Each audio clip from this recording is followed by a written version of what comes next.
The time is now 7 o'clock.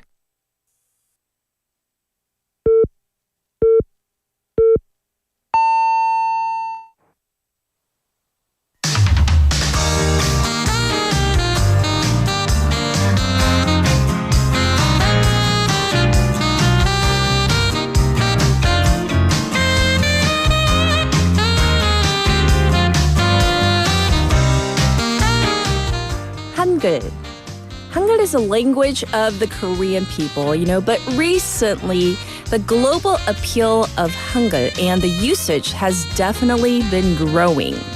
And language is one of the most fundamental building blocks of a nation and its culture. And in the case of Hangul, one of the only invented written languages is definitely the case. So today, on this Hangul Day, we celebrate this written language created by the great King Sejong and how Hangul has gone beyond borders and captivated the world. So it's what we see all around us. It's what shapes our collective culture. Hangul. It's the soul of a nation. I'm Catherine. This is Morning Wave in Busan on Wednesday, October 9th on BEFM 부산 영어 방송.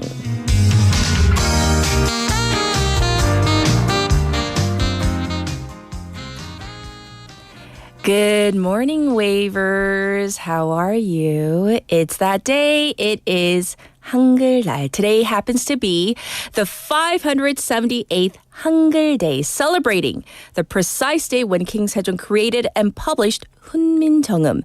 That's the manuscript that introduced the beautiful written language that we know as Hangul today. And the language was created to increase literacy for the people of Joseon, and it is now being celebrated all around the world. So the Ministry of Culture, Sports, and Tourism said that it is holding events across 28 countries that celebrate this beautiful language. But as this move is going on across the world, Hangul may be losing its footing here in South Korea. And we're not just talking about in everyday usage, but even in official documents. For example, in various education ministry and office documents, we see words like master classes, like master class, like lesson, and edutech, high learning, and so on. This isn't just about using the Korean language, but also access and understanding. As these vague English-based phrases may not clearly convey the message or nature of policies and programs. And, we for sure are not anti-English here. So the law does recommend government and public institutions to use Korean in accessible, easy-to-understand form. And it's a recommendation once again. But it does fall upon the agencies to actually put that into practice. 자, 오늘 한글날을 맞아 공문서 지자체에서도 영어 너무 과하게 쓰는 이런 문제들 한번 짚어보았습니다. All right, it is time for our topic today. Are you ready? So we are going to celebrate this beautiful language that is Hangul. So I have a mission for you. Wavers out there, are you ready? Okay, so we're going to be using Korean for our text topic. Make a sentence or sentences. So try to make a sentence using all of these words. Okay, so are you ready? 아침, 밥, 사랑. 3 words. So it's not 아침밥. It's not together. It's not like breakfast. So it's 아침, 밥, 사랑. And you don't have to keep it in that order. So make a sentence using those 3 words. And we want to know what your favorite Korean song is. We might play it for you. I can't promise because we have a jam-packed show for you today.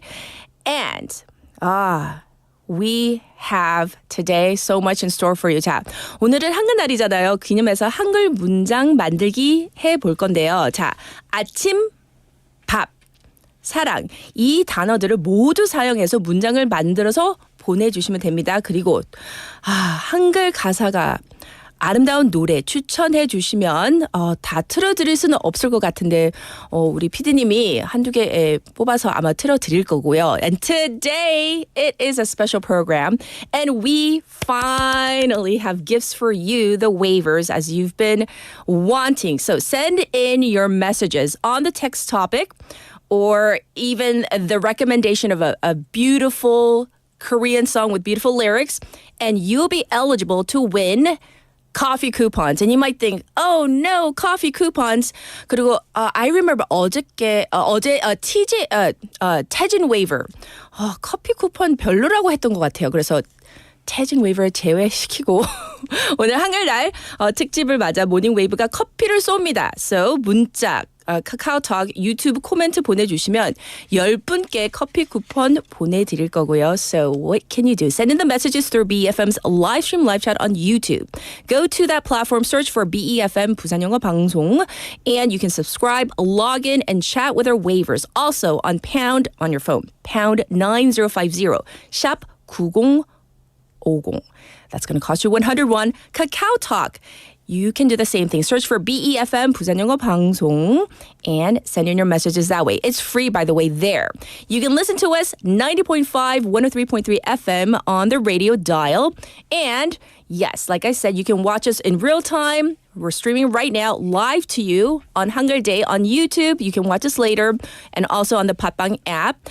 Let's talk about our morning together. We're going to do things a little differently for today. 한글날.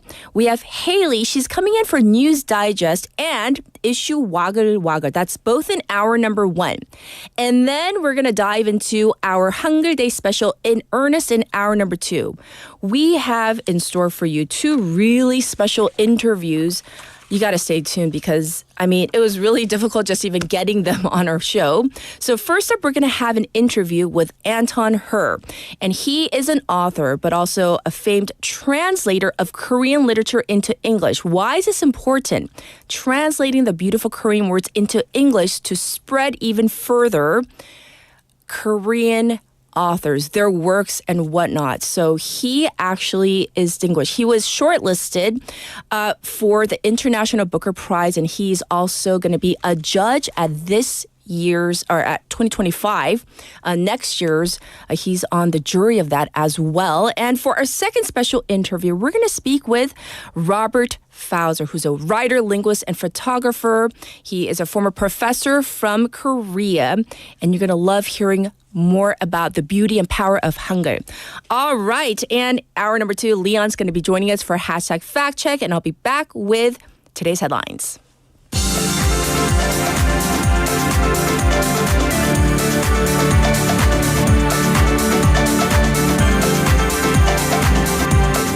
It is now 7:07, and these are today's headlines. South Korea and Singapore signed supply chain partnership arrangement.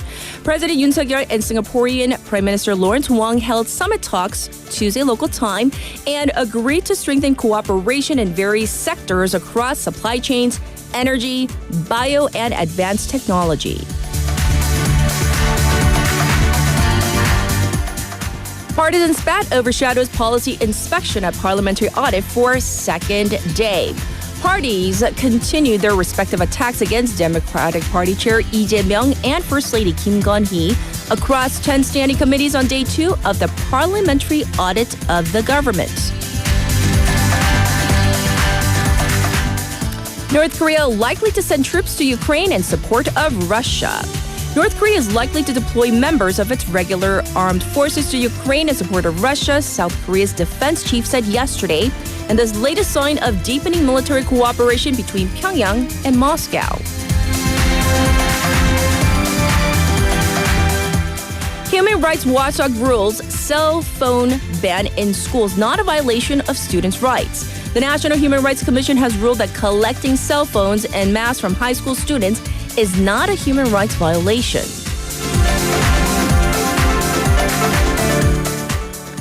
Nobel Prize in Physics goes to machine learning pioneers. The Nobel Prize in Physics has been awarded to 2 researchers, John Hopfield and Geoffrey Hinton, often called the godfathers of AI, for their groundbreaking work on machines that learn. And these are today's headlines.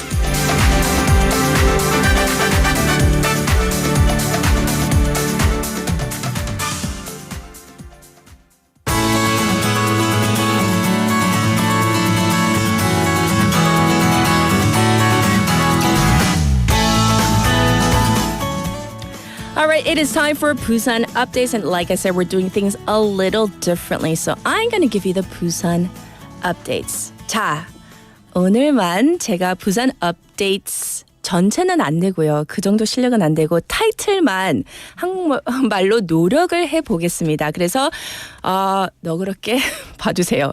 들어주시고 자 오늘 첫 소식 드리겠습니다. 첫 번째 부산 뉴스는 지난 3년간 부산이 7대 도시 중 가장 많은 재난 문자를 보냈다는 소식입니다.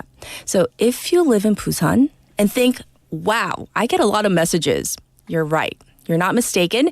Busan City has sent the most number of messages in the last 3 years of all the metropolitan cities. So Democratic Party lawmaker Mo Kyung-jong released a report from the Ministry of the Interior, which said that a total of 86,000 disaster or emergency messages went out in the last 3 years. And of the 7 metropolitan cities, Busan City sent out the highest number of messages at 2,374 in just the last 3 years. This is almost triple the number of Incheon, which is similar in population to our city, Busan. So an official from the city explained that they sent out more messages this year because of the heat wave. The lawmaker pointed out that although these messages are important too, many of them, does lead to kind of this fatigue. But looking at it differently, it could be seen as the local government actively taking care of its residents. So that was our first bit of news. For our next Busan story, it's all about the city's major art fair. It is back. So 부산의 대표 미술 축제인 BFAA 국제 아트페어가 이번 주 금요일 11일 백스코에서 개막합니다.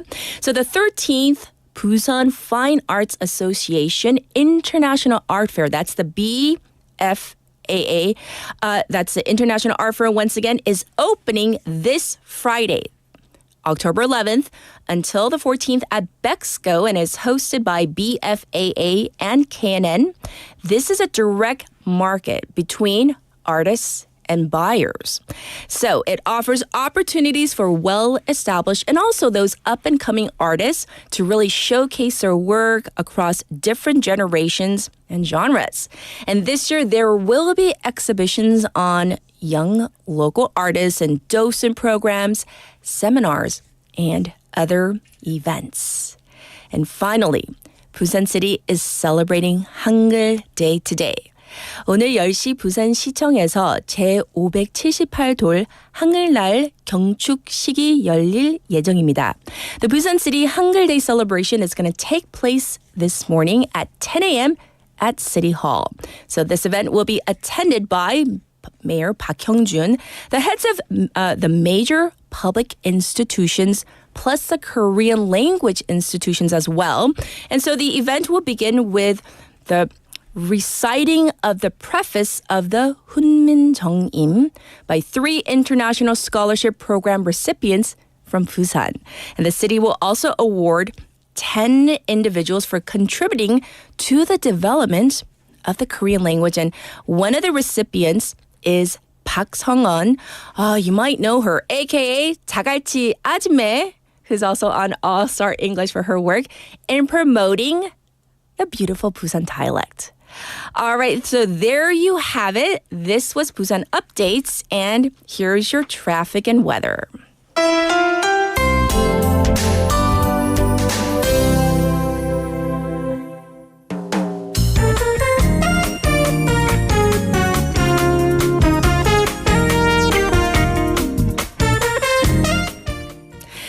Here is your traffic report at 7:14 on this morning. Guess what? Good news. The roads are pretty clear, at least within our city.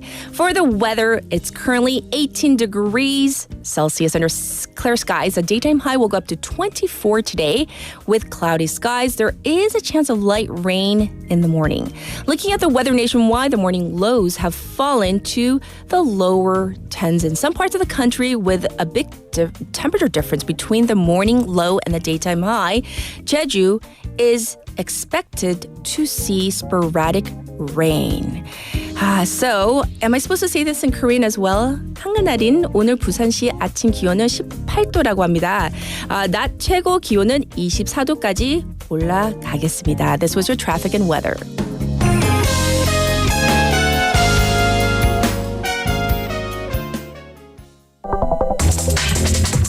Are you an early bird? Are you up to date on the news? Are you a trendsetter? For all of the biggest issues from Busan to the world and useful information you need, right here on Morning Wave in Busan.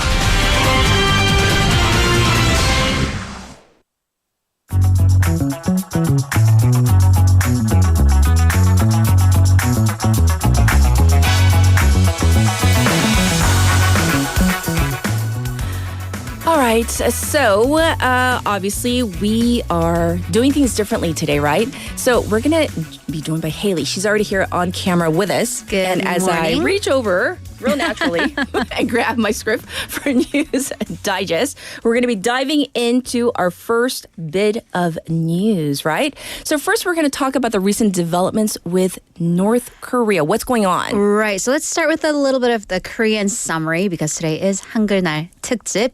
네, 김정은 위원장은 최근 국방종합대학 연설에서 적들이 우리 국가를 반대하는 무력 사용을 시도한다면 핵무기 사용을 포함한 모든 공격을 주저없이 사용할 것이다라고 발언했습니다. 하지만 반면 북한은 두 개 국가 선언 이후 남한을 의식하지도 않으며 또 대한민국이 안전하게 사는 방법은 북이 군사력을 사용하지 않게 하면 되는 것이라고 덧붙였습니다. All right. Now that I can breathe. Okay. And what did you say? So basically, Yes. North Korean Chairman Kim Jong-un, he sent an interesting message of hostility, but at the same time of indifference toward South Korea. So he visited the namesake Kim Jong-un University of National Defense this past Monday.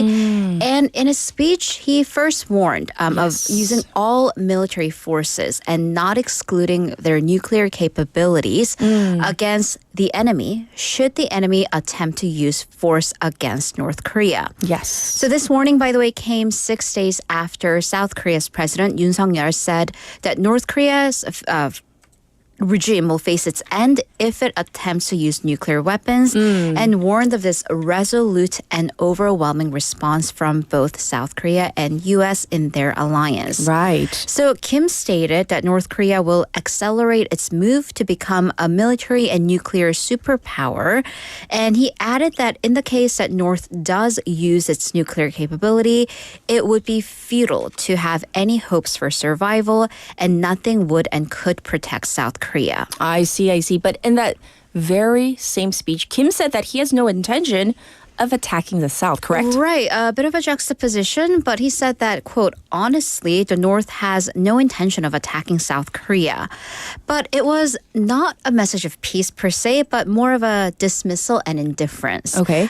Basically sarcasm that ever since North declared that the two Koreas are separate countries, Right. It doesn't care about nor pay attention to that country, he said.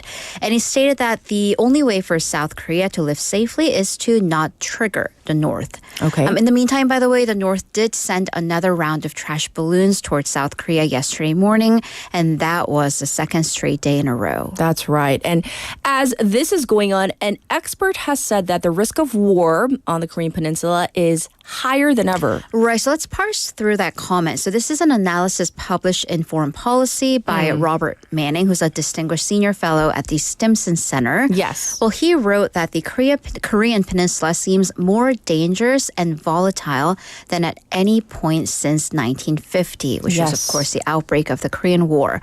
So he cited a report from the U.S. National Intelligence Committee, which said that North Korea's military force will overwhelm the South and its nuclear capacity may suppress U.S. interference, and that could make Kim Jong-un more unpredictable. So he presented two possible war scenarios. Right. One of North Korea striking Yeonpyeong-do, the border islands on the western coast, in kind of retaliation for the South Korea-U.S. joint military drills. And the second scenario was with North Korea and China working together by potentially invading South Korea and Taiwan at the same time. Of course, he also noted that it doesn't seem war on the Korean Peninsula would be imminent, but that there is simply an increased possibility that the North may take drastic action in the next 6 to 18 months. But that doesn't necessarily have to be war. Yes. So the problem, though, and this might be the lesson, the takeaway for the countries that he pointed out was that one, there isn't currently a working, stable military or diplomatic channel among South Korea, U.S., and North Korea. And even in these volatile conditions, the two superpowers, U.S. and China, they don't see the Korean Peninsula as a serious issue that takes precedence as the war in Ukraine and in the Middle East because they're raging on at this point. Indeed. So, we will, of course, look into the report and we hear it, but it's not of like this imminent importance. It's not to panic, right? Yes, but it's we don't want to to panic. be aware. Next, we're going to go to Samsung Electronics, and apparently the profit report, it was released yesterday. Right. So on to some economic news. 네, 경제 뉴스로 넘어가는데요. 삼성전자는 올해 3분기 영업이익을 9조 1천억 원으로 잠정 집계했다고 어제 밝혔습니다. 하지만 최대 분기 매출에도 불구하고 더딘 수요 회복에 주력인 범용 D램 부진이 시장 기대를 크게 밑돈 것으로 보입니다. Yes. So not terrible news, but not great news for investors in particular. So Right. Samsung Electronics, the biggest semiconductor producer, they avoided the worst, but didn't quite meet expectations. So the memory chip maker said that for the third quarter of this year, it expected an operating profit of 9.1 trillion won. This is up 274.5% from a year earlier. However, operating profit retreated. So it went down by 12.8% from a quarter ago. I see. So this lower than expected performance, it is caused by slow recovery, specifically in demand for smartphones and PCs, which of course use these semiconductor chips. So this led to an underperformance of Samsung's key DRAM chips. And also the company's slow performance in this high bandwidth memory business also weighed heavily on the third quarter report. The final earnings will be released later this month. But also in a rare move, its VP, Chun Young-hyun, who also heads the semiconductor sector, he issued a message of apology yesterday and promised to turn this situation into an opportunity. So speaking of opportunities, Samsung Electronics was and still is looking to supply chips to NVIDIA, though. It is, and that'll be a point to watch for Q4 for the fourth quarter, specifically how the NBM32 chips, the test will NVIDIA will go. So this is basically a fifth generation high bandwidth memory chip. It's used for AI processors, and so thus NVIDIA. Yes. So whether it passes that performance test will be a major indicator of how Samsung Electronics' future performance will go. By the way, the second biggest name in the industry, in South Korea at least, SK Hynix, has gotten a head start in this HBM3E chip market. Sure. And it's expected to post its biggest profits for the third quarter. I see. So a kind of a mixed report card of sorts. So we'll leave it there. And now we're going to turn to the Middle East, where we are now into officially. We've entered year 2 of the war in Gaza. We have, unfortunately, 네, 국제 뉴스입니다. 이스라엘과 레바논의 무장 정파 헤즈볼라, 또 팔레스타인의 그룹 하마스가 가자 전쟁 1주년을 맞아 격렬한 무력 공방을 이어간다는 소식입니다.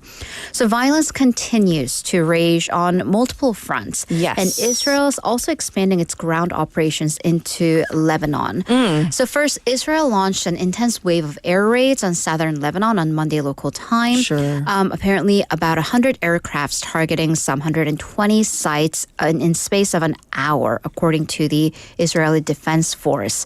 Also, Hamas fired rockets out of Gaza to coincide with the memorial events that were happening in Israel. And they vowed to continue with this long and painful war against Israel. And this is significant because it shows that Hamas actually has the ability and the capacity to fire rockets. Right. Which contradicts the IDF's declaration that Hamas has basically been beaten.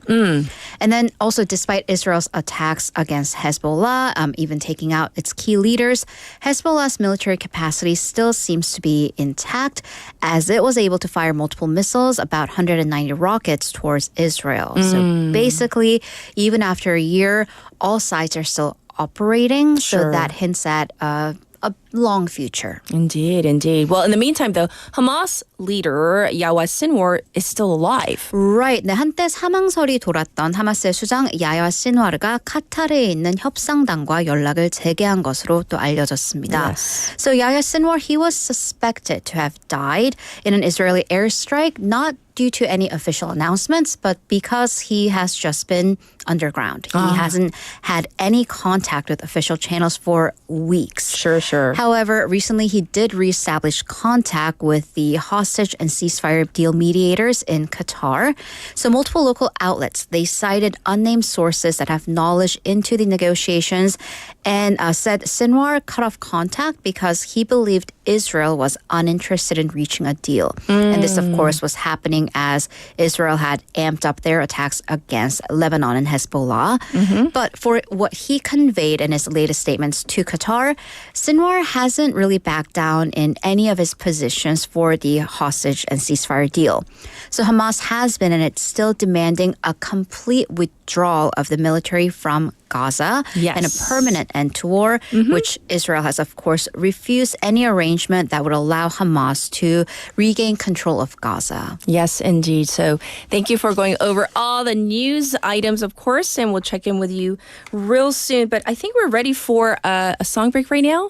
So here is the first one. This is 가을 아침 by IU. 이른 아침 작은 새들 노랫소리 들려오면 언제나 그랬듯 아쉽게 잠을 깬다 창문 하나 햇살 가득 눈부시게 비춰오고 서늘한 냉기에 재채기 할까 말까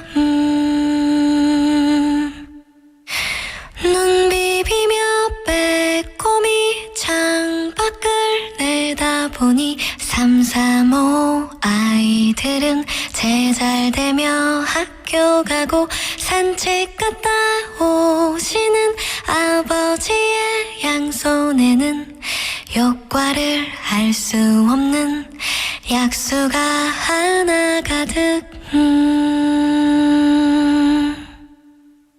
딸각딸각 아침 짓는 어머니의 분주함과 엉금엉금 냉수 찾는 그 아들의 게으름이 상큼하고 깨끗한 아침의 향기와 구수하게 밥듬드는 냄새가 어우러진 가을 아침 내겐 정말 커다란 기쁨이야 가을 아침 내겐 정말 커다란 행복이야 응성만 부렸던 내겐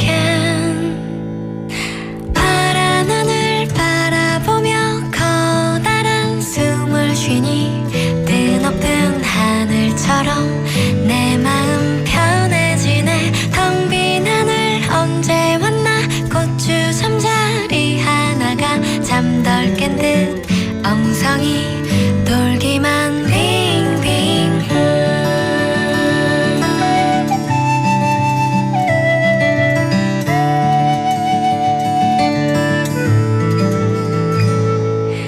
토닥토닥 빨래하는 어머니의 분주함과 동기동기 기타 치는 그 아들의 안감이 심심하면 저대는 괴종식의 종소리와 시끄러운 조카들의 울음소리 어우러진 가을 아침 내겐 정말 커다란 기쁨이야 가을 아침 내겐 정말 커다란 행복이야 응성만 부렸던 내겐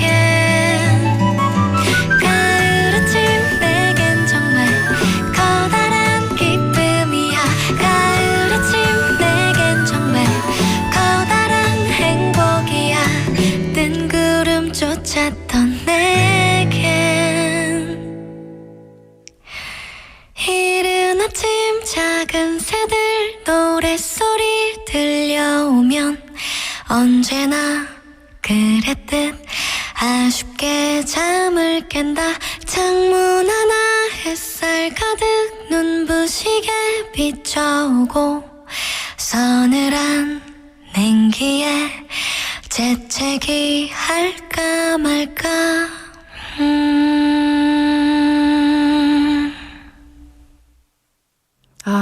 아이유 목소리는 언제 들어도 so good, right? All right, so we are celebrating 한글 today, right? It is the special for Morning Wave in Busan on this 한글날. Although we know how great of a language 한글 is, we know because we talk about it not just on 한글날, but we've talked about it several times on our program. It doesn't seem to be the case if you look at the signs on storefronts. Have you noticed? And this seems to be more and more the case in these kind of like hip, trendy neighborhoods. It's common to see signs in English, French, Japanese, and even Vietnamese. And some businesses have menus mostly in English. According to Seoul City, over 20% of the signage was written only in a foreign language, while they may be trying to convey kind of this like luxurious or kind of exotic feel.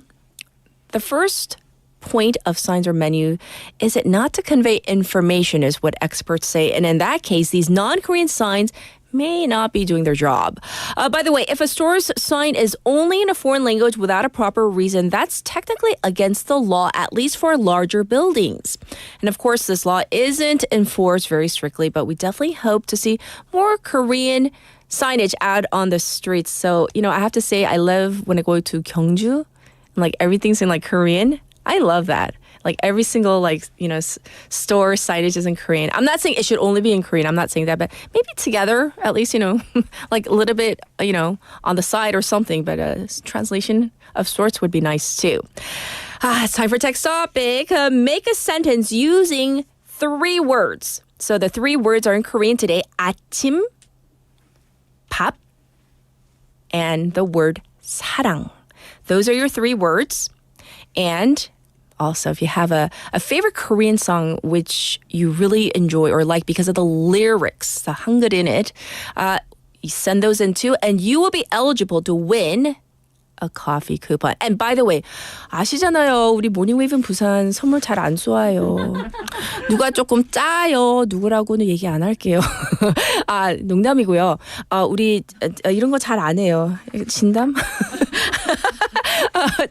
우리 안 하잖아요. 그래서 오늘은 특별한 날이니까 우리가 얻어냈습니다.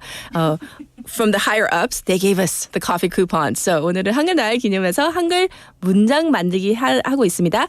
아침, 그리고 밥, 그리고 사랑, 그 3 단어를 모두 사용해서 문장을 만들고 지금 들어오고 있는데요. 이거부터 제가 꼭 읽어드리고 싶어요. 자, 벽동 웨이버 이렇게 보냈습니다. 자, 잘 들으세요. Listen carefully.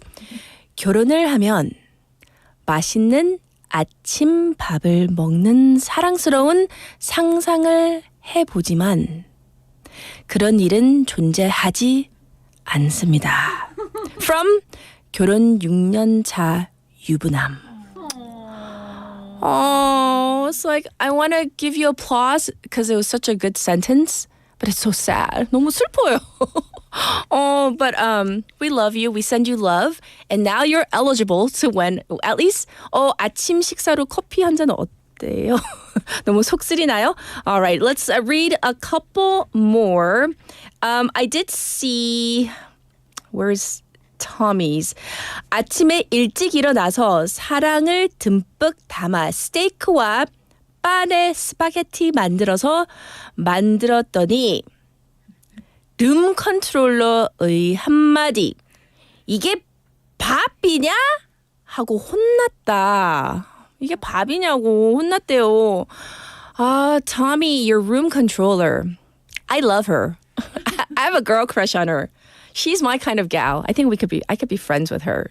So those are some of your messages. And by the way, as soon as I opened the chat on the NoTube channel, everybody was like saying like 안녕하세요 like in Korean until we got to 고수님, and then he broke it with good morning. 눈치 0, but it's okay. We love you. I'll be back with Cat's Pick.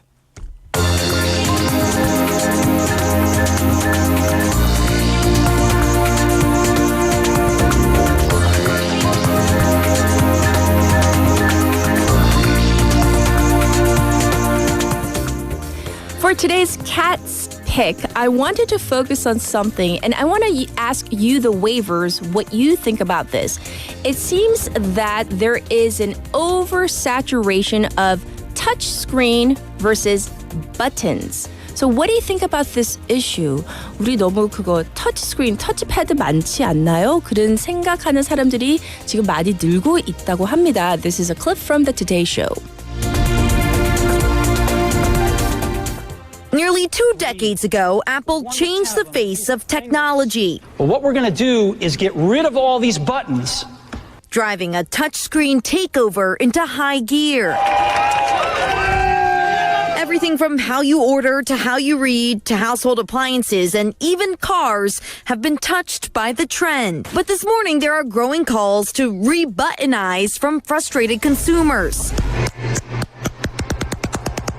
There are days when I'm on my iPhone, on an iPad watching something, and then I go to my computer and I touch the screen and I'm like, wait, why is this not working? Because I think it's just a lot for our brains. Oversaturation of screens. Yes. Tablet, brightness down. Over the years, companies discovered consolidating functions into a single tappable display can be cheaper and allow us to accomplish more than the BlackBerry's classic clicky keyboard. But the Wall Street Journal explains the problem with touch-based interfaces is that they aren't touch-based at all because they need us to look when using them. That can be especially problematic behind the wheel. Does it feel distracting when you actually have to look at the touchscreen? I think it does. And research agrees. Adjusting devices such as touchscreens increases the risk of a crash 4.6 times. That's a bigger impact than climate control or radio buttons. I cannot be the only one that hates with a passion touchscreens in cars. Now, dials, buttons, and physical controls are being prioritized in design, from e-readers to automakers like Volkswagen and BMW, which owns Mini. You have an array of toggles at the bottom, as well as some customizable buttons on the steering wheel. We're trying to do things in multiple ways so that it really is the power of choice for a customer. Even Apple is biting, adding 2 new buttons to their latest models. Tech experts say it's about embracing the best of both worlds. I do think we're going to start to see more of these manufacturers start to converge and think about, where does a touchscreen make sense and where does a simple button or knob or control make sense for a user? So, what do you think about this whole issue? I thought about this too. Like, while you're driving in the car and everything's like touchpad and you're kind of keeping your eyes on the road and you're trying not to look at the touch screen and you're touching it and you're not even supposed to be touching it anyway while you're driving, it is kind of, I don't know, is everything too much of a touchscreen world? Should we go back to buttons? So what do you think about this issue? 우리 웨이버들은 어떻게 생각하세요? 터치스크린 너무 많나요? 버튼으로 살짝 돌아가는 게 맞나? 아니면 그냥 나는 괜찮아. What are your thoughts? This was Cat's Pick for today.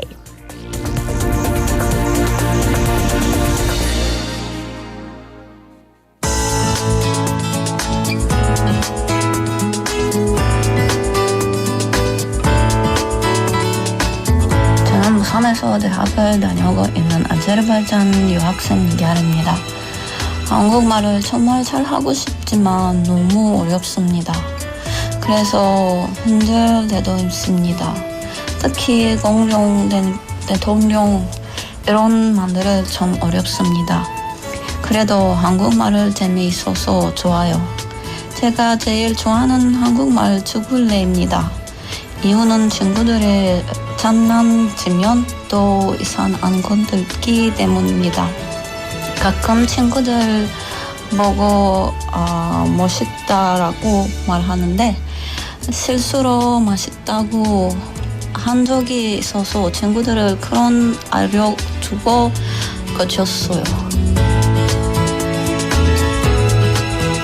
안녕하세요. 저는 나일 로디입니다. 한국에 온 지 14년 되었습니다. 한국어를 배우고 싶은 이유는 언어를 통해 문화를 이해할 수 있다고 생각하기 때문입니다. 한국어의 매력은 실용적이라는 점에 있다고 생각합니다. 제가 가장 좋아하는 한국어 단어나 문장은 귀가 열다입니다. 그 이유는 제가 다른 사람의 영향을 쉽게 받기 때문입니다. 때때로 제가 너무 쉽게 넘어가는 경향이 있습니다. 감사합니다.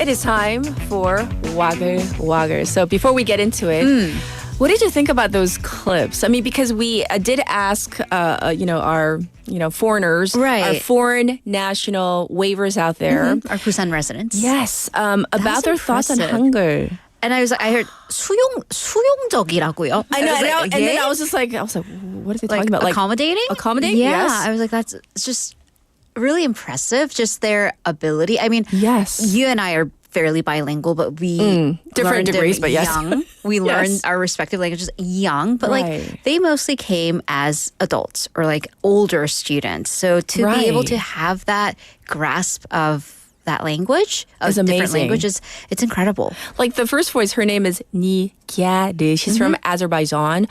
And like she has difficulty with words like 공룡 and 대통령. And those are hard words for even like those like double, Yeah, and I'm also eons at the also like, bottom. is it 공영 주차장 or 공용 주차장? 주차장. Yeah. It's true. It's really difficult. But thank you for all the people, the residents that contributed to the clips, and you're going to hear more later on. All right, so here we go. First off, it takes a pretty penny, they say, to pay for all of these OTT platforms. I don't even know how many I have. And you have to jump through hoops to discontinue these services. I had an issue with one in particular. I won't name names, but apparently some of these policies only apply to South Korean consumers. What? That's right. So by the way, Yes. listeners, Waggle Waggle time is in our number one just for today because it's 한글날. So Yes. speaking of 한글날, 네, 다시 오늘만 한글로 간단하게 설명을 타이틀만 드리겠습니다. 네. 네, 여러분 소비자로서 저희가 OTT라고 부르는 온라인 동영상 서비스 중도 해지하려고 한 적 있으셨을 텐데요. 하지만 이런 자녀 이용료를 환급받으려면 전화, 채팅 상담과 같은 이 별도 절차를 겪어야 하는 불편함이 있죠. 하지만 이마저도 한국 소비자들은 불이익을 받는 경우가 있다고 합니다. So it's different for Korea. So the Korea Consumer Agency and Democratic Party lawmaker Min Byung-deok's office, they released their survey on the 6 OTT providers that are operating in South Korea and their terms and conditions. And these are YouTube, Netflix, TVing, Coupang Play, Wave, and Disney Plus. And I'm realizing I have subscriptions to like a majority of them. So do I. It's a problem. Yes. So all these platforms, they do allow for their services to be discontinued online. So you can just log on and click, discontinue. But how it usually happens is that when you request your services to be terminated, the services will continue until the end of that payment period. Right. And it terminates without a refund because you've gone through that period. So for example, if your payment period started on October 1st, Yes. let's say, but you decided on the 2nd that you want to end it, that you just you don't want to do it anymore, but you still have to pay for that full month. That's You right. have to wait 30 days. And the thing is, here's the thing. You can get the services terminated on the day you want. So you can terminate mid-term and get a refund, and that's available on most platforms. They just don't tell you. Oh, you can do that? Yeah, but I you have didn't to. know that. Well, here's the thing. You have to jump through some hoops. You have to call them, or you have to contact the chatbot. And we love talking to chatbots. We do not. You do not. Yes. And for Netflix, they actually don't allow for midway termination and refunds if it's been over 7 days since you paid.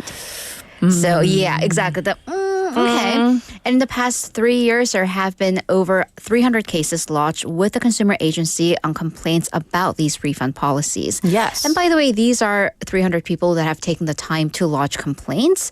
They're definitely a lot more if we're course. just eating the cost. Yes, yes. Also, for other countries, YouTube has discounted pricing like student discounts, which are non-existent in Korea. And of course, I know there's like a meme online of people like claiming to be Indian or from another country so they can get that country's rates applied to them. Oh, really? Because there's different pricing for YouTube Red. I believe that's their premium service. I didn't know that. Yeah, so I mean, this is important because as we said, people subscribe to multiple platforms and it's not an insignificant amount of money.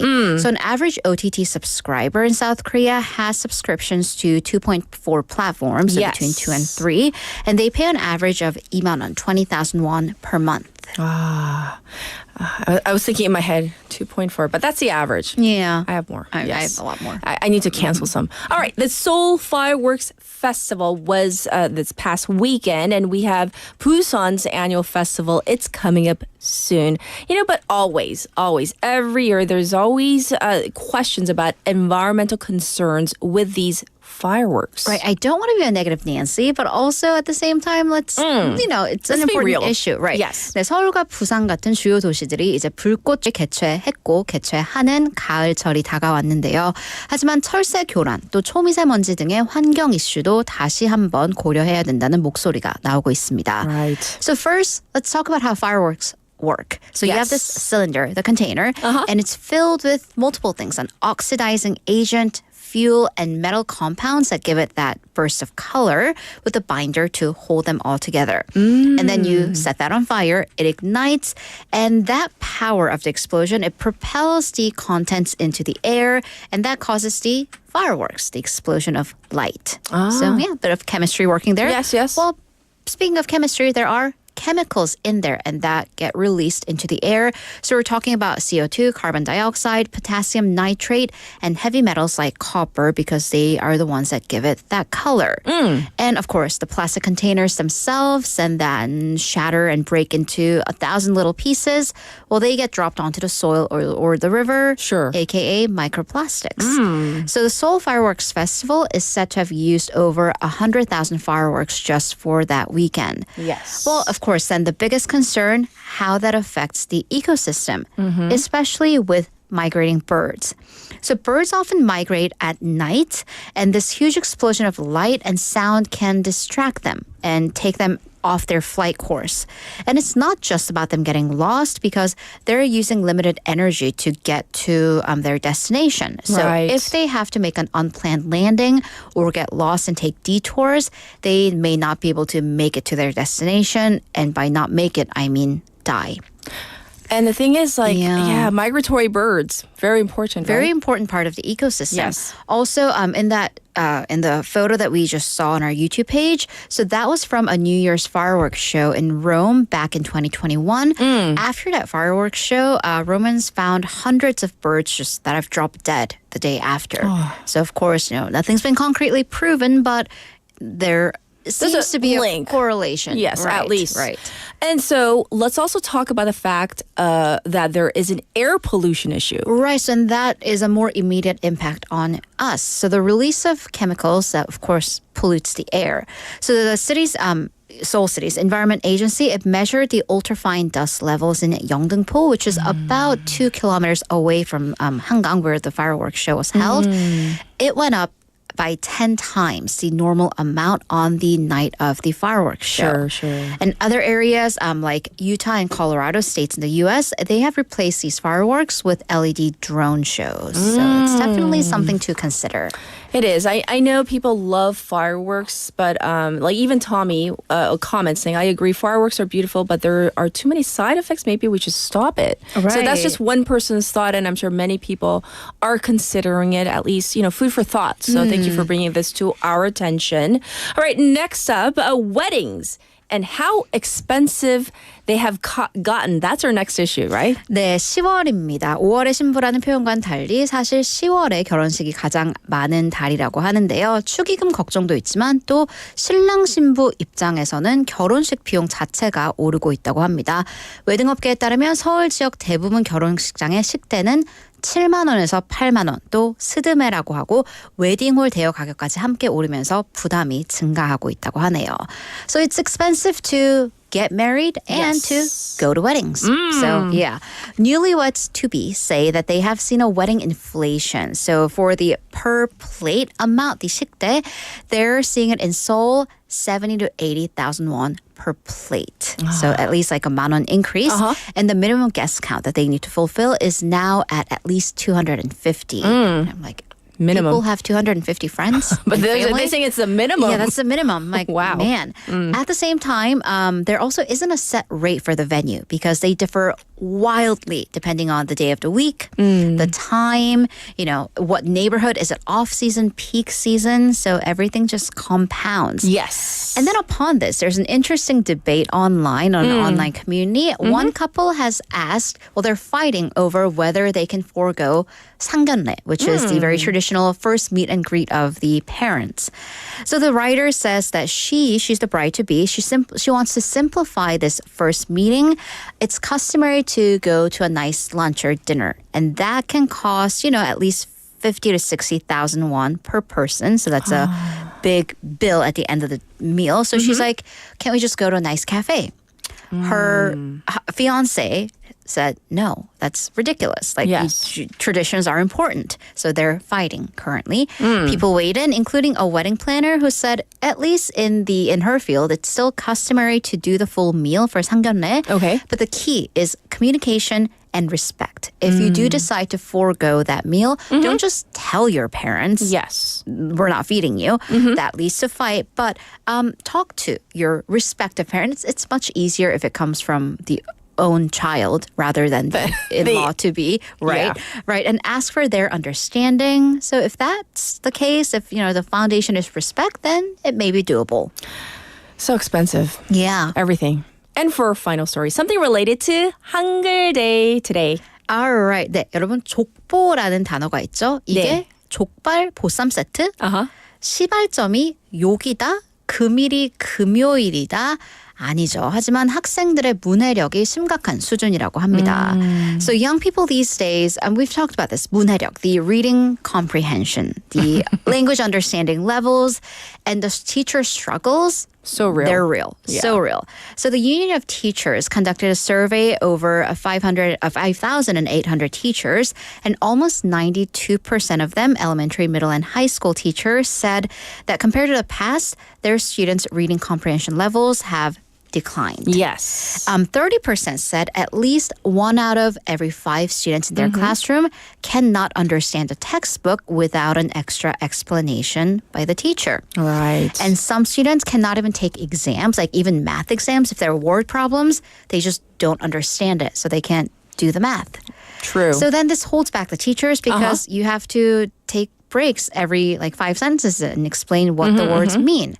A 5th grader, according to one anecdotal story, who apparently gets decent grades, didn't understand the term 이성교제, which I guess roughly like romantic encounter. So the teacher had to say 데이트, which is an English word. So the student got dating, but not 이성교제. Right. So teachers pointed to, as for reasons, smartphones and the digital media as the number one cause, followed by just a general lack of reading and lack of vocabulary skills. Sure. So the high exposure also to these short form contents, it makes kids allergic to, or creates an aversion to anything long. Any long text as well. So yeah, that's a serious issue. It is indeed. By the way, I did joke to my nephew who's in the 2nd grade. He knows what 족보 is, but he was like, it was just kind of like asking 족보가 뭐야? And I jokingly said, 족발 보쌈. And he demanded that I apologize to him. He was like, 이모가 사과했으면 좋겠어. 미안해. I hope you did. I did. Well, we're going to call it a wrap for hour number 1. Everybody stay tuned. Thank you, Haley. Thank you. For hour number 2, our Hangul Day special. I'll be back after this song, 사랑합니다 by Tim.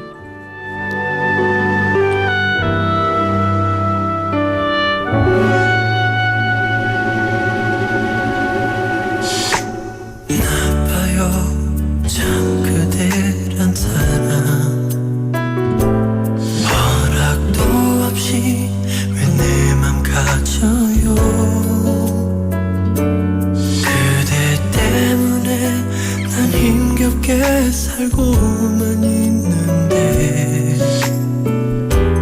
그댄 모르잖아요. 알아요 나는 아니란 걸. 눈길 줄 만큼 보잘것없단 걸. 다만 가끔씩 그저 그 미소 여기 내게도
Good morning, Dynamic Busan. Yeah, you're waking up. Time to shake it up. Tell the world good morning and find out what's going on. Well, hi there, folks. There's everything from comedy to lively chat to music. Broadcasting from a room about the size of your closet. All calls are recorded. What show is this? Live from Korea's dynamic city, this is Morning Wave in Busan. I'm sorry, who'd you say you were?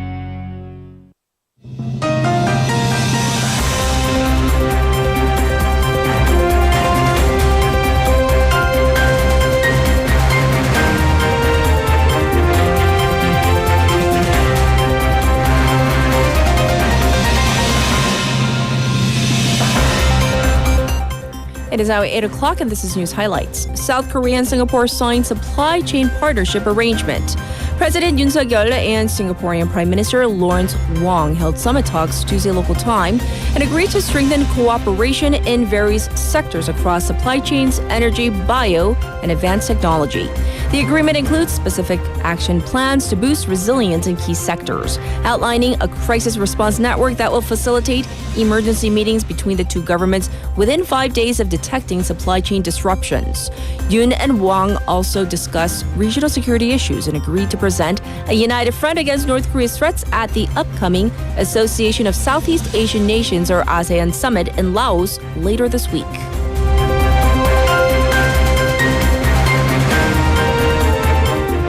Partisan spat overshadows policy inspection at parliamentary audit for a second day.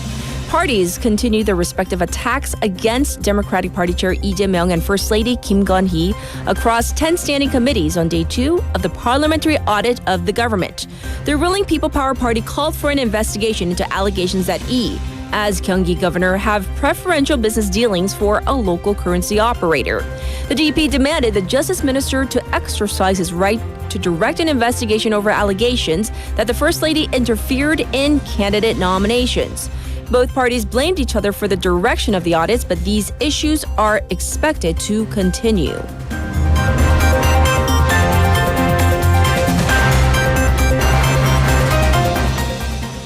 North Korea likely to send troops to Ukraine in support of Russia. North Korea is likely to deploy members of its regular armed forces to Ukraine in support of Russia, South Korea's defense chief said yesterday, in the latest sign of deepening military cooperation between Pyongyang and Moscow. Minister Kim Yong-hyun told lawmakers during parliamentary audit that the deployment is highly likely under the two countries' mutual treaty, and added that a report on North Korean troop casualties in the Russian-occupied region of Donetsk is also likely true. The assessment came as North Korea has been seeking to bolster ties with Russia and has been amping up its nuclear capacities.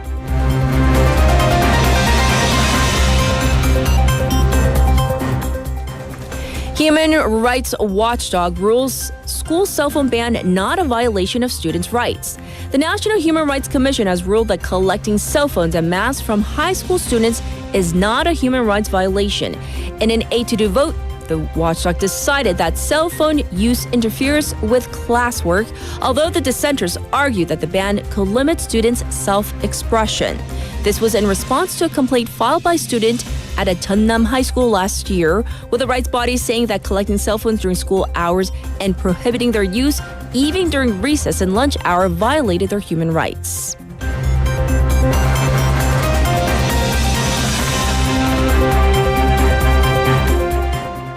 Nobel Prize in Physics goes to machine learning pioneers. The Nobel Prize in Physics has been awarded to two researchers, often called the godfathers of AI, for their groundbreaking work on machines that learn.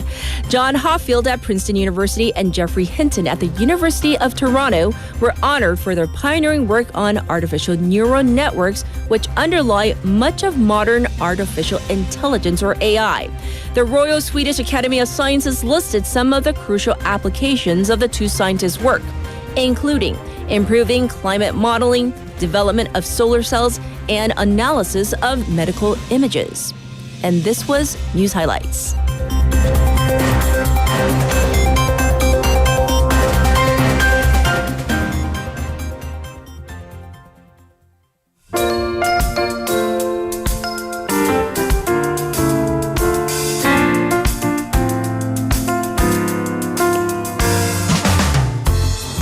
로잔에서 대학을 다니고 있는 이탈리아 유학생을 했습니다. 한국말을 정말 잘하고 싶지만 너무 어렵습니다. 그래서 힘들 때도 있습니다. 특히 본투가 발음하기가 좀 어렵습니다. 그래도 한국말을 조금 추려서 좋아요. 제가 제일 좋아하는 한국말은 고양이입니다.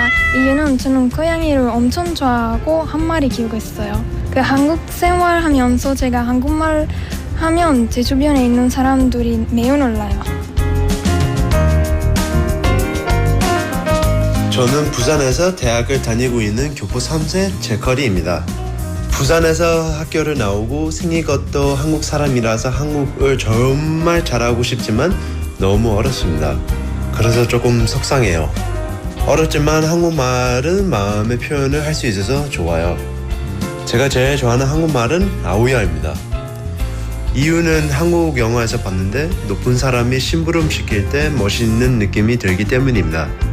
지금까지 외국인과 사귀었는데 한국인 여자친구를 만나서 좋은 말을 아주 많이 해주고 표현해주고 싶어서 더 잘하고 싶습니다. 한국말을 더 잘할 수 있는 방법, 웨이버님들 방법을 알려주세요.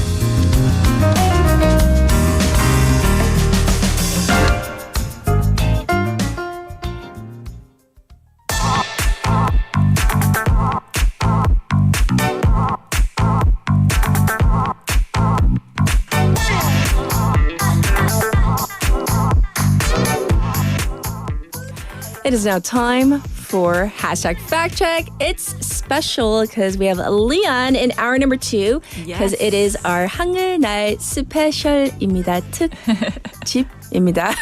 네, 그래서 한국어를 쓰시는군요. 네, 그래서 너무 어색해요. 화이팅. So we were listening to two foreign nationals who were speaking about sometimes the difficulties of using the Korean language. It and is. then like Korean is a hard language. Yeah, and then like the second person was mentioning like, you know, how to improve upon their Korean skills because they want to venture into dating culture. I mean, dating. Yeah, the dating world. Korean. Koreans, yes. Do you have any tips? Tips for learning Korean? That's to purposely to date. Not only for dating, Leon, for surviving. I'm like trying to think what's good. What's good? But I think right now my recommendation would be is you have to utilize 너튜브 because I think more than TV, a lot of our generation, the younger generation, are watching more of the 너튜브. That's true. And in it, there's so many different themes of 예능. What's 예능? Variety shows? Yeah. Yeah, there's like the comic ones and there's like the more talk show ones. And I think they're all used pretty easy Korean. That's true. Right? So I think, and they're so interesting and fun. Right? And fun short. We're so addicted to shorts. Because we have the attention span of like a fly. like so 10 short. seconds over and then we're just like, whoop.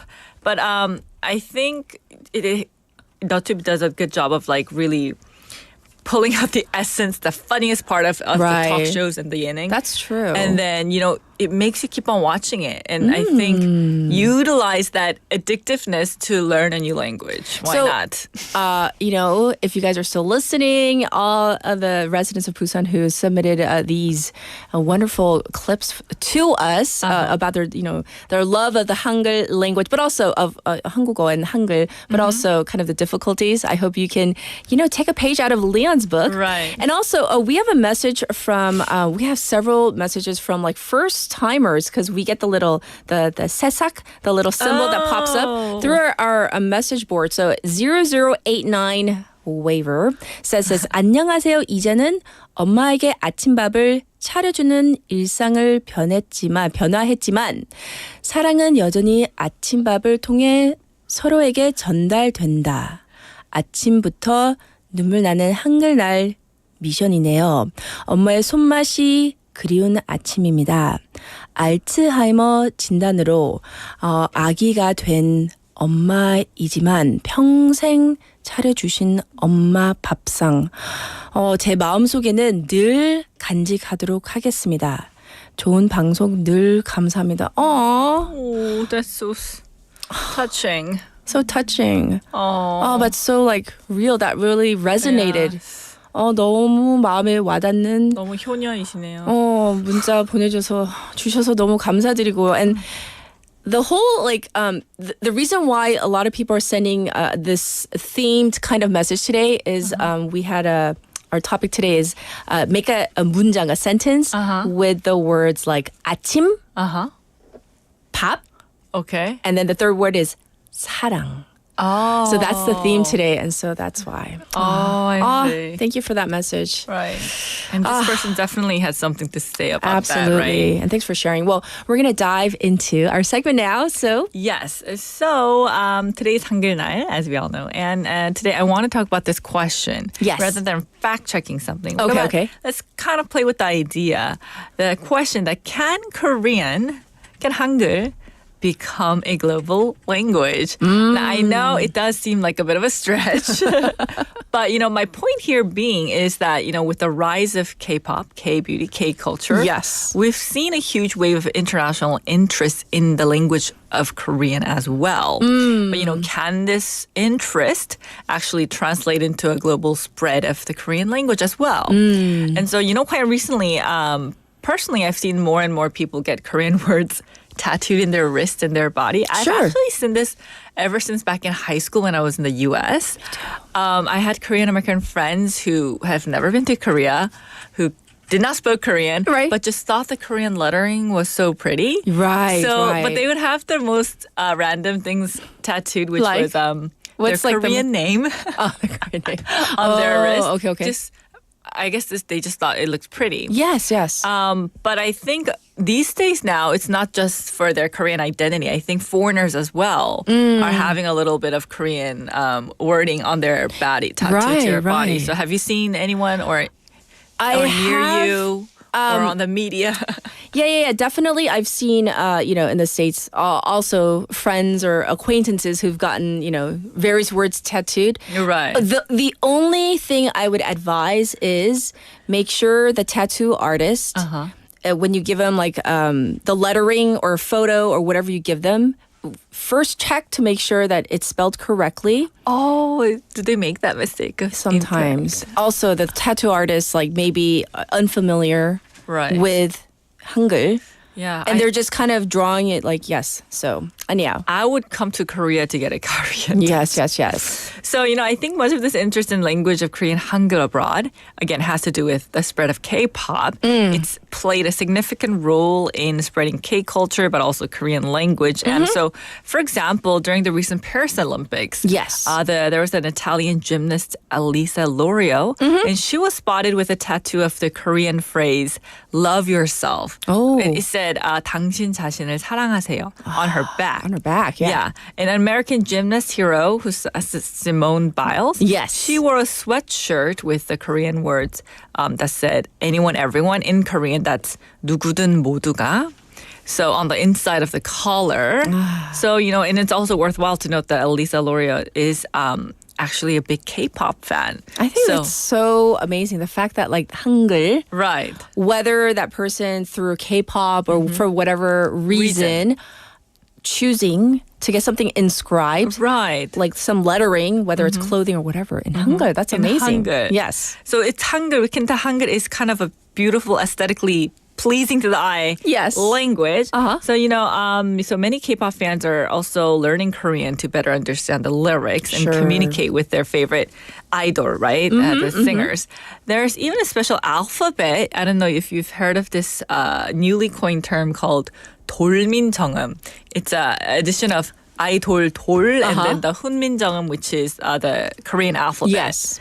So as you can assume, 돌민정음 comes from the fact that fans, when they listen to their favorite singer's songs, they don't look at the translations. They actually just learn the Korean pronunciation and the Korean words itself. And they just call it, this is the 돌민정음. The Korean lyrics that's sung by their favorite idols, right? Yes. So they've even created phrases like, and they actually use this 돌민정음, it includes phrases like, that person has like a lack of 눈치. Lack of 눈치. Like right? awareness. Yes. But using the word awareness and then the using of word 눈치 has like a different I agree. vibe to it. You know what I mean? Like awareness is like so official. Like I am aware. I know. But then like the nunchi, like reading the room, it's Right. like depending on, it's so Korean, that word. Right. And it doesn't has a describe it. specific Right. depth to that word, right? Right. So it's like this hybridization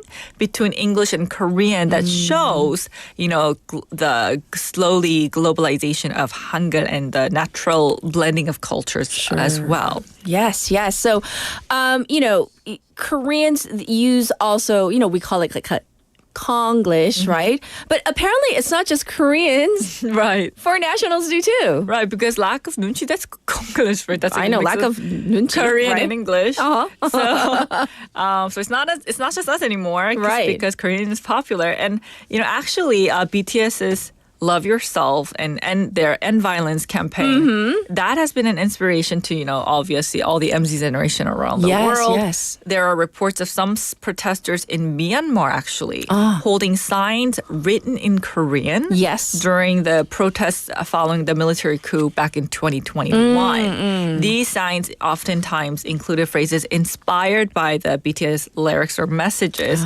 as well as slogans related to democracy. And the choice to use Korean was kind of like an international nod to BTS, whose influence on youth culture has been quite significant, right? The protesters saw BTS as kind of like a symbolic of their shared sentiment of freedom, and that's the reason why they also used Korean in a show of solidarity to attract global attention and also to kind of reach out to the more younger generation. Indeed. Once again, pretty amazing. Incredible how language can act as a bridge. And even like some sort of global peace movement. Yes. Right. So let's look at a little bit at the concrete data that shows whether the global use of Korean is actually spreading. Right. So this is quite important as well. And Yes. we can say that the influence of Korean culture is undeniable. Right. If we just look at how many people took the test of proficiency in Korean. That's called TOPIK. TOPIK. Yes. Back in 2011, it was about 180,000. Sure. In 2021, so 10 years later, despite the pandemic, more than 330,000 people took the TOPIK. Wow. So, and also you have to realize Korean is now taught at over 1,400 universities worldwide. True. And, Sejong Institute, they're known for teaching Korean. They're institutes that teach Korean abroad. And they have grown from 13 locations in 2007 to almost 250 centers in 85 countries by 2023. Yes. So, it's pretty clear the interest is there. And the government actually aims to increase this number of Korean language institutes to 350 by 2027. So as we can see by the test takers of TOPIK and the Sejong Institute, the global popularity of Korean language is definitely on the rise. And, in UK, for example, the number of students studying Korean has surged. They're offering more Korean studies program. And also in University of Leeds, the number of Korean language students tripled from 2012 to 2018. So, Hangul is spreading. And it's important to remember that Korea has also absorbed a lot of foreign language. Yes. Influence. In fact, up to 50 to 90% of the vocabulary we use in Korea today comes from other languages, depending on the field. True. But have you seen those parody videos where all the MZ generations in the office use 90% English? Right. So that's kind of shows how a lot of the foreign language is kind of coming into Korean as well. So I think the challenge is to preserve the integrity and creativity of the Korean language amid this influx of foreign words. That's true. Well. Striking that good balance, right? Yes. Very exciting time for the Korean language, Hangul. But I also want to focus on the fact that, the Oxford Dictionary, among many other, but the Oxford Dictionary, they've actually included several Korean words into the official dictionary over the past few years, right? Yes. So let's go over them. Right. So did you actually know about this earlier? Yes, Oh, okay. but I want to share with our waivers some specifics, and I want to a few of them. Let's talk about some the few of definition. them. I want to hear about the English definition, how they describe it. Okay. So, I was actually, this is the first time I learned that even Korean words were being registered in the Oxford English Dictionary. So, as you can imagine, the very first one that was registered was back in 1976. And what do you think was the very first Korean word that was registered in the Oxford English Dictionary? Kimchi? Yes. Oh, is it? I didn't know. I was just Kimchi. guessing because I was thinking Kimchi. that's like Korean kimchi. Okay. Right. Because that's honestly the most often used word, right, abroad. And then there was also makgeolli. Oh. I don't know if a lot of foreigners know makgeolli as much as kimchi, but interestingly enough, those two words were the very first ones. Okay. And so in this list of Korean words, there's Let's a lot do the of first one.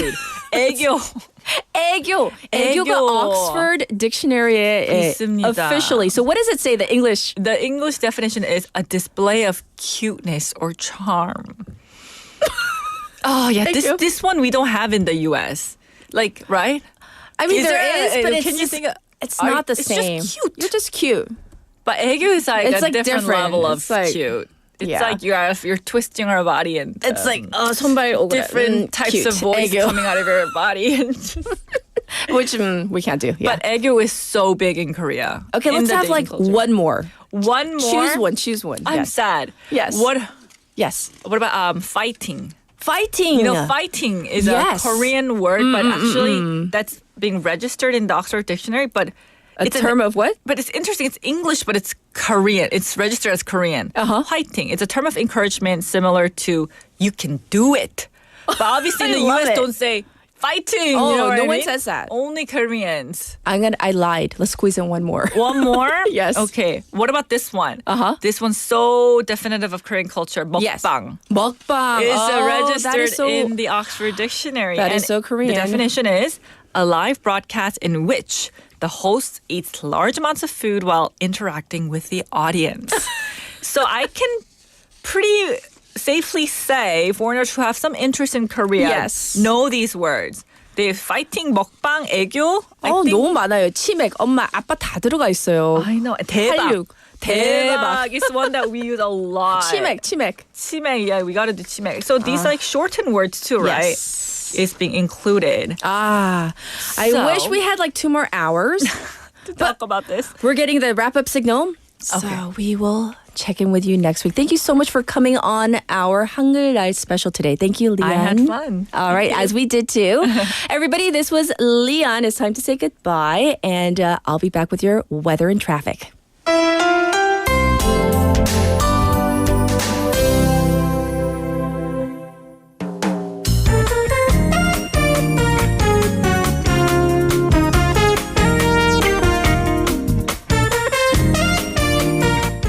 It is now 8:23. Here's your updated traffic.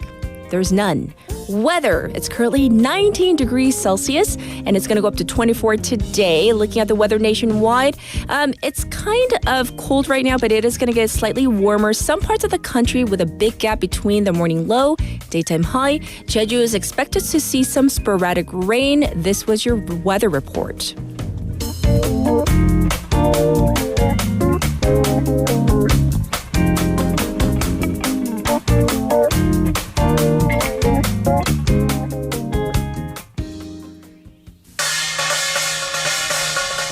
All right, and we have 가나다라 마바사 by 송창식.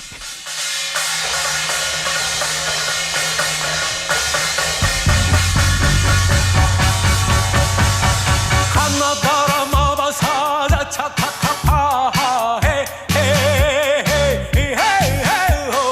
하고 싶은 말들은 너무너무 많은데 이내 노래는 너무너무 짧고 1, 2, 3, 4, 5, 6, 7, 8, 9 하고 12요 헤헤헤헤 하고 싶은 일들은 너무너무 많은데 이내 두 팔이 너무 모자라고 인력 편주에 일망 비우고 웃음 한번 웃자 어기요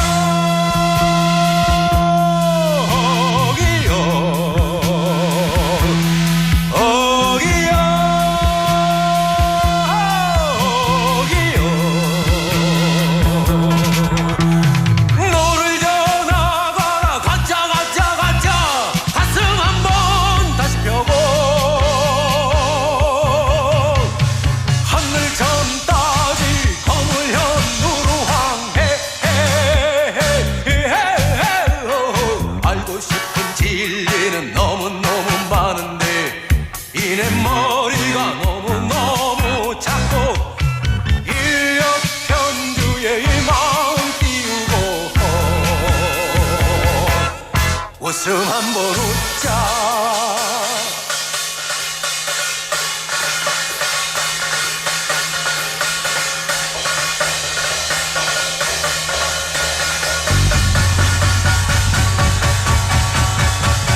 태세 문단세 예성년 중인 명선 쫓고 싶은 인물은 너무너무 많은데 이내 다리가 너무너무 짧고 각자 울축 병인 정묘 무진기사 경호신미 잡고 싶은 순간은 너무너무 많은데 가는 세월은 너무 빠르고 이역견주의 마음 띄우고 웃음 한번 웃자.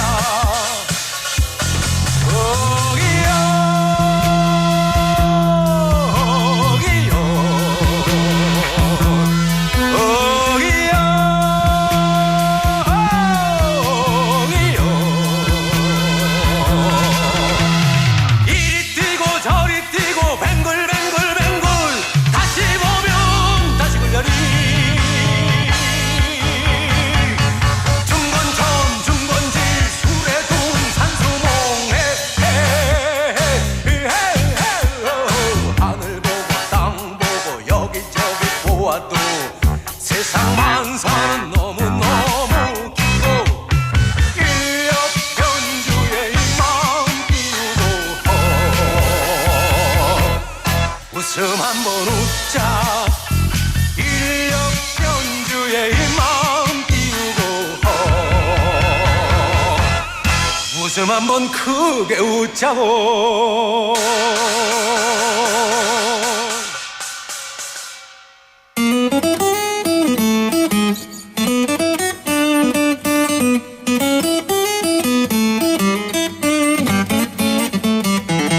안녕하십니까.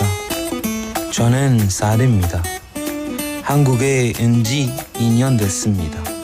박사 공부하러 부산에 왔습니다. 한국어를 배우고 싶은 이유는 한국 문화와 영화를 좋아하기 때문입니다. 제 생각에는 한국의 매력은 한국 사람의 깊은 마음입니다. 왜냐하면 힘든 역사가 있었지만 사람들의 긍정적인 마음은 매력적입니다.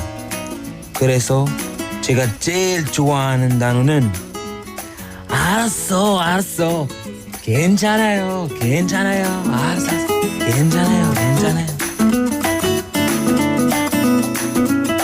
안녕하십니까. 제가 어양가입니다. 제가 한국에 온 지 2년 됐습니다. 한국에 온 이유는 한국 문화랑 패션 때문입니다. 왜냐하면 한국 문화랑 패션은 전 세계적으로 너무 유명합니다. 그리고 제 생각에는 한국의 매력은 자연, 바다, 도시, 그리고 한국 사람들입니다. 제가 가장 좋아하는 단어는 너무 귀엽다는 단어입니다. 왜냐하면 제 남자친구가 계속 이 단어를 말해주기 때문입니다.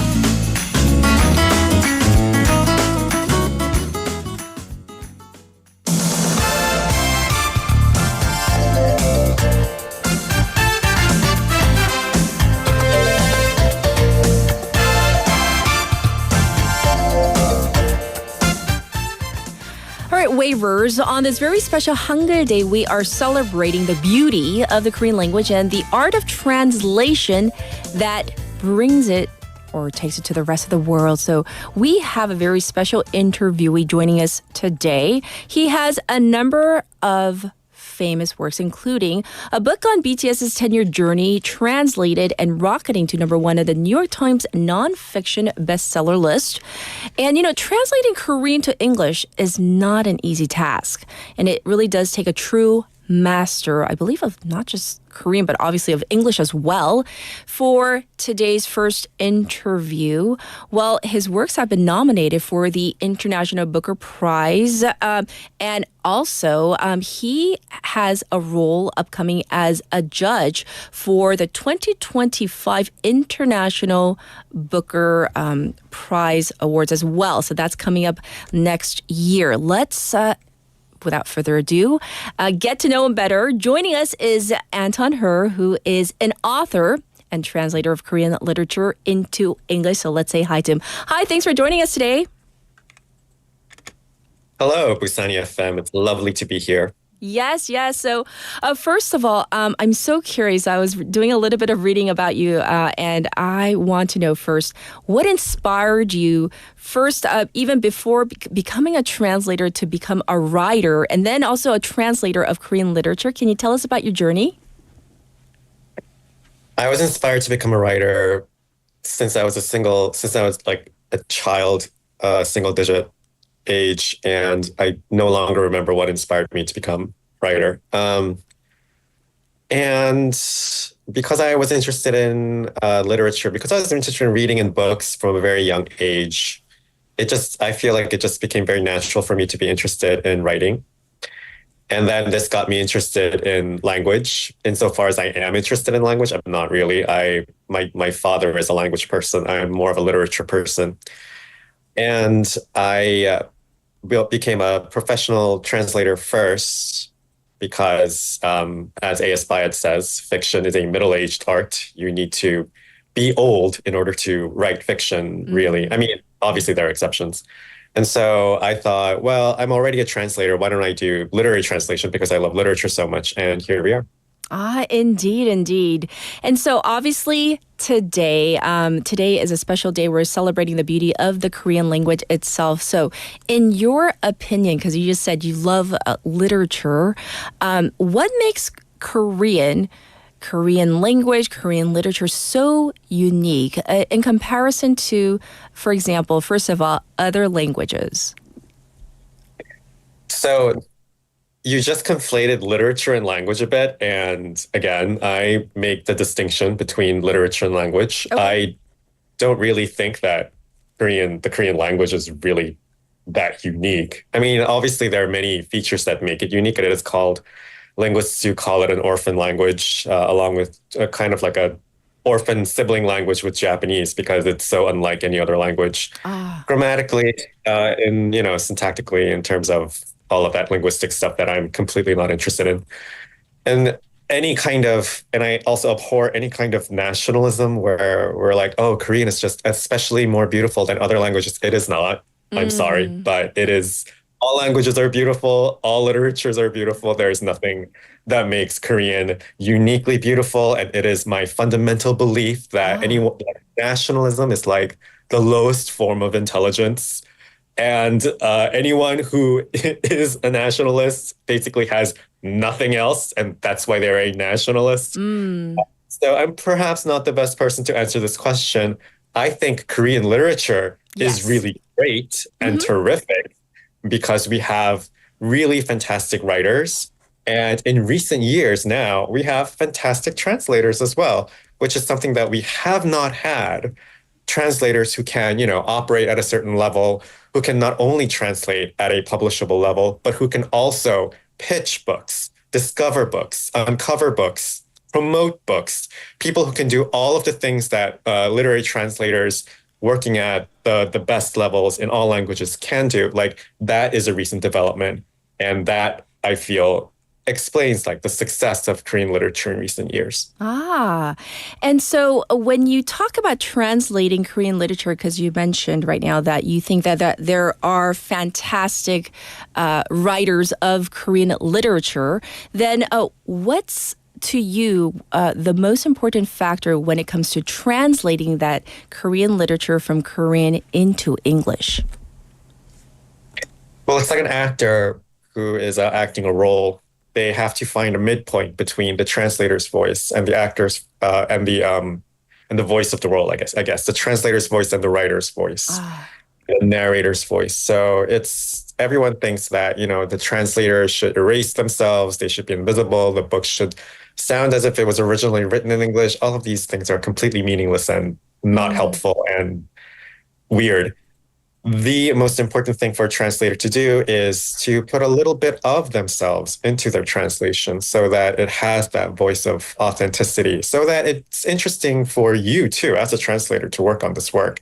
You are not some mindless AI parrot trying to bamboozle the reader into thinking that, no effort went into the work of moving this work, this literary work from one language to another. It really has to be a work of art in itself. We don't look at actors and think, oh, what they're doing is not art. We don't look at piano, someone like, playing the piano, playing Mozart on the piano and think, oh, that person who is playing the piano is not Mozart, so therefore they're not an artist. Like, we don't think that of piano.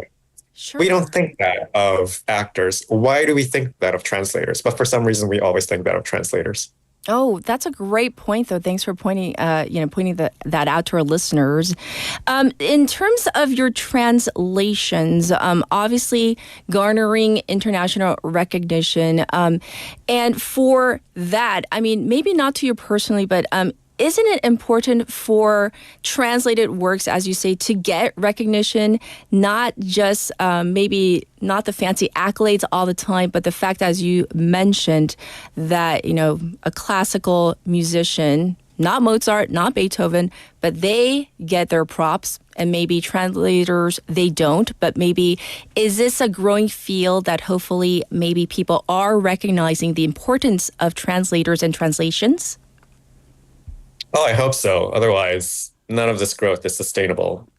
Yes. If we don't recognize translators, if we don't pay translators what translators are worth, if we don't find ways of, for example, funding samples, funding proposals, funding the work that it takes for translators to, market their works to not just reading audiences, but also to publishers, to editors overseas, all of that takes time, effort, and money. And if we don't invest in our translators to do that work, and only translators, maybe some agents, only translators can do that work, then, none of this growth is sustainable. And all of this so-called soft power that the Korean government is supposedly obsessed with, but refuses to fund properly. Right. And none of that is going to last. And we're just going to, what's going to happen to Korean literature? We are not as successful as K-drama. We are not as successful as K-pop. Like, people always conflate the success of K-pop and K-drama with success of K-literature. We are not like them. We do not have their funding. We do not have their draw. We do not have their audience. So people are kind of like, oh, but we don't really need to fund translators or fund translation anymore. Or I've heard all of those arguments. They're all BS. Anton, actually, our listeners, they have been sending in messages because they have so many questions. But of them, I chose one. So a person named 토리님, they want to know, so in Korean, they write 번역하면서 가장 옮기기 어려운 단어는, so they want to know, there are obviously nuances, differences in different languages. So maybe difficulty in translating a particular word or phrase. Do you have one that comes to mind? I'm really great at translation, and I don't find any words or particular phrases difficult to translate. Touche. Like, do I go to your work and go like, oh, what's the hardest part about your job that you can't do? No, I don't do that. Why do people always ask me this question? I don't understand. Like, first of all, I don't translate words. I don't translate phrases. I translate vibe. I translate atmosphere. I translate mood. I translate perspective. These are the things that I translate.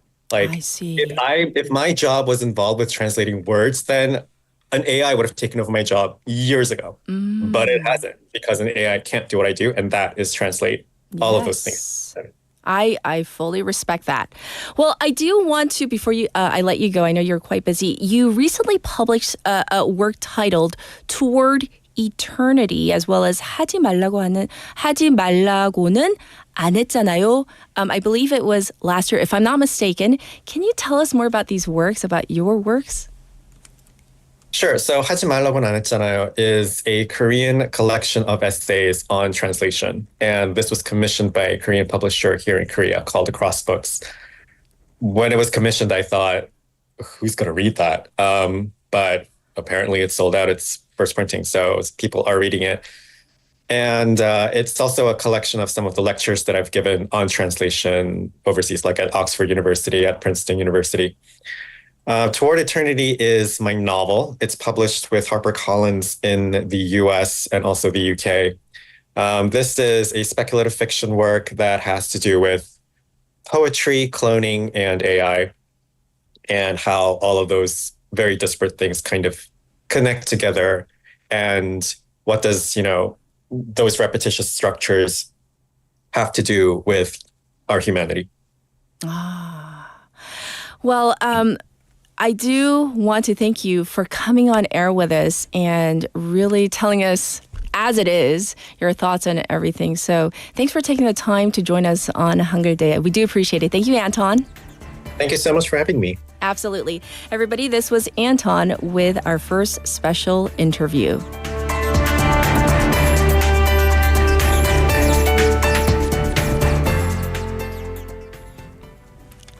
All right, listeners, that was our first of two special interviews today.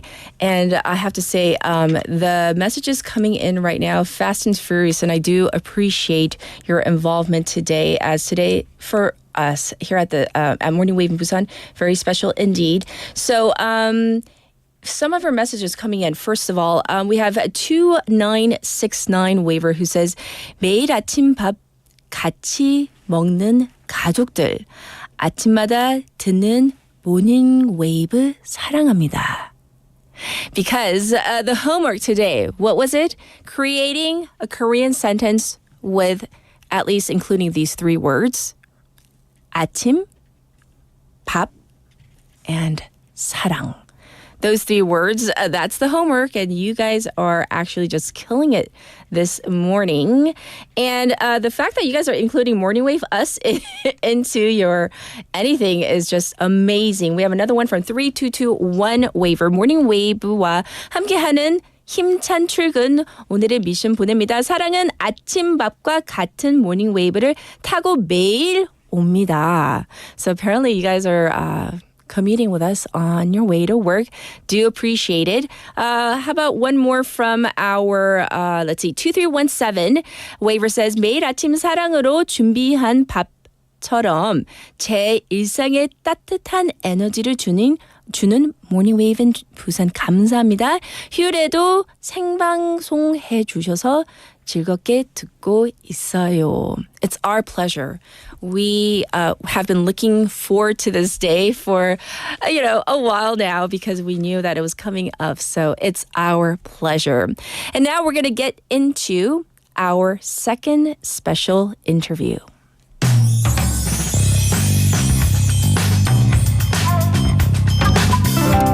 안녕하세요. 크리스토퍼 템퍼렐리입니다. 저는 한국에서 약 12년 동안 살았고 기본적인 한국어를 할 수 있지만 여전히 한국어는 어렵습니다. 단어와 문법이 영어와 많이 달라요. 매일 공부해야 하지만 사실 그렇게 하지는 않습니다. 그래서 한국어를 더 잘하면 더 좋은 대화를 나눌 수 있고 새로운 단어들도 더 많이 배울 수 있습니다. 예를 들어 탄수화물 같은 단어요. 저는 이 단어를 정말 좋아합니다. 발음하기도 재밌고 다이어트 할 때도 유용합니다. 앞으로도 열심히 노력할 거예요. 화이팅!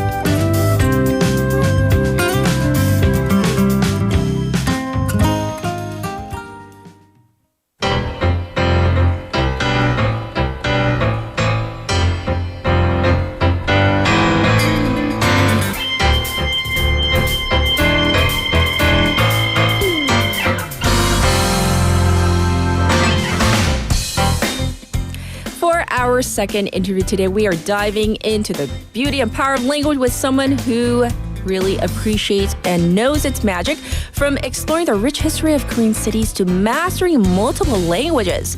Today's second guest has a passion for words that really does go beyond borders. So he has lived through Korea's transformation and has seen how Hangul has evolved and gained recognition worldwide. Let's meet him right now. This is Robert Fauser, who's a writer, linguist, and photographer. He's actually also a former professor of Korean language education at Seoul National University. He's currently in Rhode Island. Let's say hi to him right now. So let's see if he's there. Hi, are you there? Hi, Robert. Hello, welcome. Thank you so much for inviting me. It's a pleasure to be here. Absolutely. The pleasure is all ours. So, we know of you, obviously. So we've had you on BFM before, but you have studied many languages as a linguist. So we need to know what really sparks your passion for the Korean language. Can you share with our listeners first that? Well, I first became interested in Korean because I had a lot of Korean friends when I was in college, and my major at the time was Japanese language. And there's some similarity, but I had all these Korean friends, and they said, well, if you suffered and studied Japanese, it would be easy to learn Korean. And so I took their advice and started studying Korean. So at first it was kind of a cultural interest, friends, connections to Korea, that kind of thing, plus the linguistic connection with Japanese. Indeed. And so how did that parlay over, though, when you obviously went to Japan and then came to Korea and then started really diving into, your interest and study of the Korean language? Like, what did you think? Well, it was interesting because I studied Korean at Seoul National University. This was 1983, 1984, so a long time ago. Yes. And there weren't many foreigners living in Korea at the time. And it was, all I did is study Korean. So I had the advantage of a lot of time to put into the language. So what I noticed was, at the time, it was very easy to talk to people, make friends. There weren't many foreigners. So for me, learning Korean was always about speaking, talking to people, a social experience. That's my memory of learning Korean. Indeed. So, I came across this article stating that, is this true that you speak 7 languages? I mean, if so, that's why you call yourself a linguist. How are you able to master 7 languages? I can't even wrap my mind. Okay, English, Korean kind of, and then maybe a little bit of Spanish, but 7 languages. Well, I haven't mastered them all. So it's sort of like my native language is English. Okay. And I sort of mastered Korean and Japanese, Sure. all the 4 skills. German and Spanish, intermediate level. And I can read French really well, but my speaking isn't that good. And I read in Italian and speak a little bit. And then I've studied Chinese a tiny bit, and I've studied Esperanto. And then there are the languages, the dead languages. I've studied Latin and classical Chinese. So it would be great to speak all 7 languages, the same level, but, Korean and Japanese are my main ones. And the others I a little bit. see. Yes. Well, in terms of acquiring language, and I'm sure you've seen the changes all around the world as you've been to so many places, but you mentioned that you came to Korea in the 80s, right, to study. But Right. how do you think Hangul has changed, even from the 1980s to now? Do you see a difference? Do you see how Hangul has evolved even in the few decades that you've, come to learn Korean? Right. Well, Hangul is the writing system of Yes. Korean, not the language. A lot of people confuse it. And I guess the biggest change in that time is in the 1990s, early, mid-1990s. Chinese characters sort of disappeared very quickly from newspapers. So nowadays, instead of Chinese characters, if it's a non-Hangul language, it's usually English, actually. But in the 80s, the newspapers used Chinese characters, some names of businesses, apartments, Misong Apatu, these kind of things, they had Chinese characters. And all that sort of disappeared in the 1990s. So now it's Hangul, and if there's a foreign language used, it's usually English. Yes. And sometimes Korean written in, the alphabet. And So that's a big thing. yes, and so of course you make the distinguish the written Hangul versus 한국말 or the spoken word. Speaking of the spoken word, though, what do you think of the evolution of like the shortening or of the Korean words or even vernacular or slang? Do you have any thoughts on this? Well, what's interesting with Korean is, say, in the 1980s, 90s, slang started usually on the TV. And now, and that is a slower process because everybody has to see the same program at the same time, and not everybody does. Yes. So now with the internet, with social media, the production of new words is just faster because it can go viral, literally. Right. Some word related to slang. I had this really interesting experience about maybe a little bit before the pandemic. I came back to Korea, and a friend of mine said to me, jimonmi. And I thought, what does that mean? It's like, I should know that word because everybody was using this word. And it's a slang that appeared just within, say, a year, or that I didn't understand. So the speed of new slang is really interesting. Yes. And just in case, 지켜주지 못해 미안해, in terms of some of our waivers probably don't even know. So... Yes. So I understand that you've also written a number of works recently. Maybe you can tell us about your most recent ones. Well, earlier this year, I had 2 books on cities come out. One is a new book called 도시는 왜 역사를 보존하는가? And then the other book is 도시독법, and that's a revised edition of a book I wrote in 2019. And both those books are on cities. The one is about the history of preservation of cities, and the other is the 도시독법. That book is first person. I wrote it in the first person, so it's about my experience in cities, a little bit more personal than the other book. Yes. So the message through the books is I want readers to discover where they live, discover cities, discover their neighborhoods, their city, think about different issues involved in the changes in cityscape, city life, that kind of thing. Right. And as we wrap up our discussion, for a final question, I'm hoping, and I'm putting you on the spot, I know, maybe you can answer this in Korean because we do have many listeners who are Korean nationals. So maybe if you have any tips for people who want to improve their language skills. 우리 청취자들 영어나 다른 언어를 향상시키고 싶은 분들이 많아요. They want to improve. So what would you say? Maybe if you can say it in Korean, that would be really, really great. 네. 자기 나름의 방법을 찾는 게 중요하다. 그러니까 자기 성격이나 자기 어떤 일상에 맞는 방법. 그래서 어떤 사람들이 아주 성격이 외향적인 사람들은 좀 많이 말하고 어디 나가서 이렇게 말 걸고 그런 것도 좋고, 조금 더 내성적인 사람은 이렇게 좀 더 듣고 아니면은 읽고, 그런 방법이 자기 성격에 맞는 방법.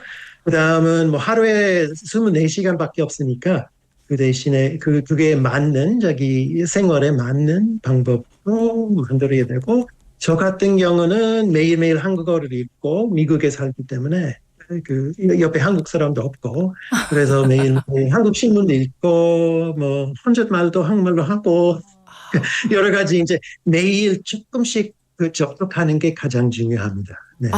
그러니까 5분이든 30분이든 5분이든 매일 조금씩 접촉하는 게 굉장히 중요하다고 생각합니다. 네. Well, that last reply, everybody was just like, and we have so many responses saying, 나름대로의 방법, 매일매일. So what you said really resonated with our waivers here today. But thank you so much. Keep going. Yeah. Yes, thank you so much for joining us on a very meaningful day. 네, 오늘 너무 감사드립니다. Thank you for joining us today. And happy Hangul Day, everybody. Yes, indeed. Take care, everybody. This was Robert Fauser, and this was our second special interview of the morning. And so today, I feel, was extra special, and not because we're giving away the coffee coupons. That's, that's one thing. But the fact that so many of you took the time to tune in on a public holiday, that so many of you sent in messages. And I think that both of the special interviews in their own ways, I'm sure, resonated, touched you in a different way maybe. And I'm thankful to the interviewees, of course, our staff for booking such amazing experts, and of course for you joining us today.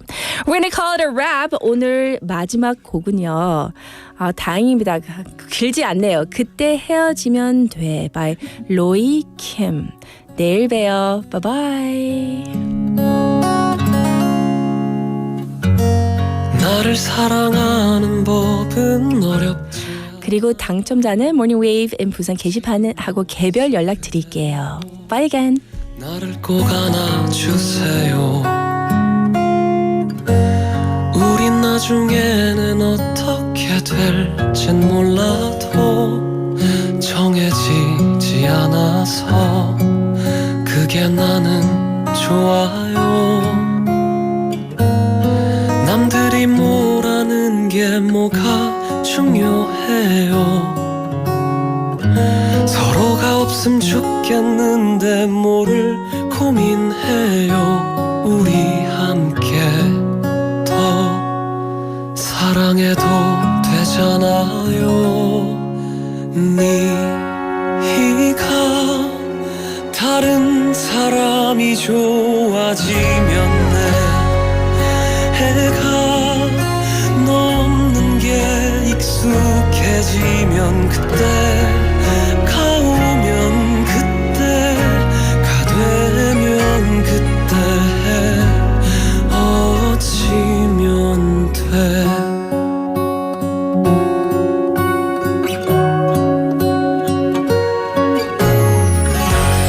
너를 사랑하는 법도 어렵지 않아요.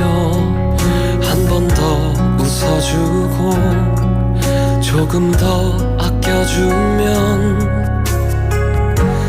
우리 사랑하는 법도 어렵지 않아요. 매일 처음 만난 눈빛으로 서로를 바라봐주면